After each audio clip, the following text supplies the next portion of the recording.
Hello guys, welcome back my new video. तो मैं आपको इस वीडियो पर यूट्यूब थंबनेल या लोगो कैसे बनाते हैं मैं आपको बताने वाला हूं। तो वीडियो को एंड तक जरूर देखना ताकि आप भी बिना किसी परेशानी के अपने लिए एक अच्छा सा लोगो बना सके।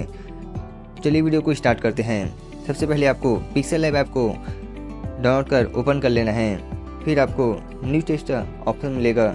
उसमें जाने के बाद वहाँ आपको कोई भी स्पेलिंग अपने हिसाब से लिख लेना है और उसे ओके को टच कर लेना है। फिर इसके बाद हम ए वाले ऑप्शन में जाकर साइज़ में ऑप्शन में जाकर इसे थोड़ा हम अपने हिसाब से बड़ा कर लेते हैं। फिर हम फॉन्ट वाले ऑप्शन में जाएंगे।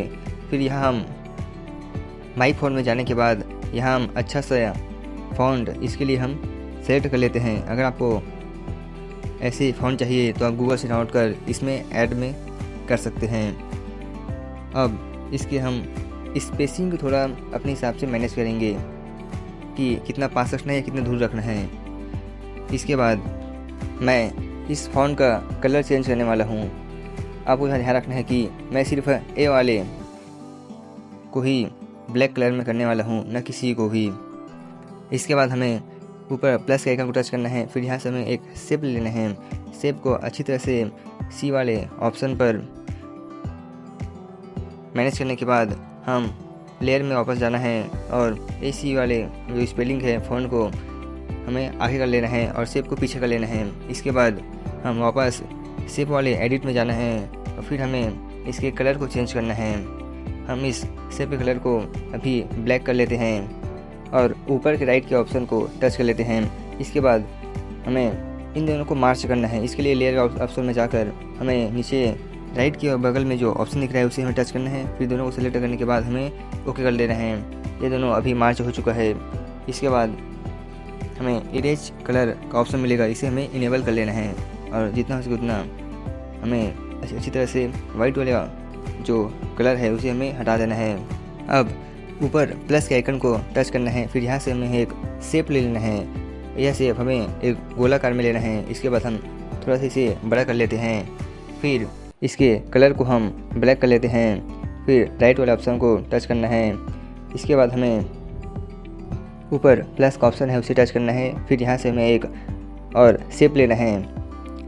इसके शेप को हम अच्छी तरह से जमाने के बाद राइट वाले ऑप्शन को टच करना है। फिर यहाँ से हमें लेयर वाले ऑप्शन में जाकर फिर राइट के ऑप्शन में जो बगल में ऑप्शन है उसे टच करने के बाद दोनों को सेलेक्ट कर लेते हैं और इसे मार्च कर लेते हैं। वे दोनों एक साथ जुड़ चुका है। इसके बाद हम इसको इरेज कलर वाले ऑप्शन में जाकर इसे फिर इनेबल कर देंगे और वाइट वाला ऑप्शन ऑटोमेटिक गायब हो जाएगा।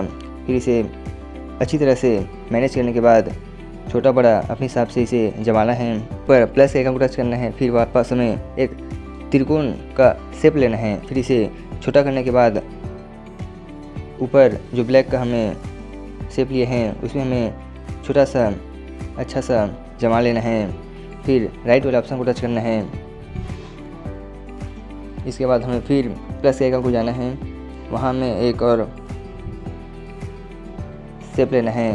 फिर इसे भी पहले से हम ब्लैक कलर का कर लेते हैं। करने के बाद हम इसे और छोटा करने के बाद वहाँ हम अच्छा सा मैनेज कर जमा लेते हैं। फिर राइट वाले ऑप्शन को हमें टच करना है। अब यहाँ हम लेयर वाले ऑप्शन में जाकर इन तीनों को एक साथ जोड़ने वाले हैं। तो इसे हम राइट वाले बगल में ऑप्शन को मिल रहा है उसे हम टच करना है। फिर तीनों को सिलेक्ट करने के बाद ओके बटन को जो ऑप्शन आएगा उसे हमें टच कर लेना है। ऐसे ही आपको वीडियो को एंड तक देखना है जिससे आप भी बिना किसी परेशानी के अपने लिए एक अच्छा सा लोगो बना सकते हैं। तो वीडियो को एंड तक जरूर देखना और वीडियो अच्छा लगा तो प्लीज़ चैनल को सब्सक्राइब एंड वीडियो को लाइक जरूर कर लेना और अपने दोस्तों को शेयर भी जरूर कर देना। मिलते हैं नेक्स्ट वीडियो में।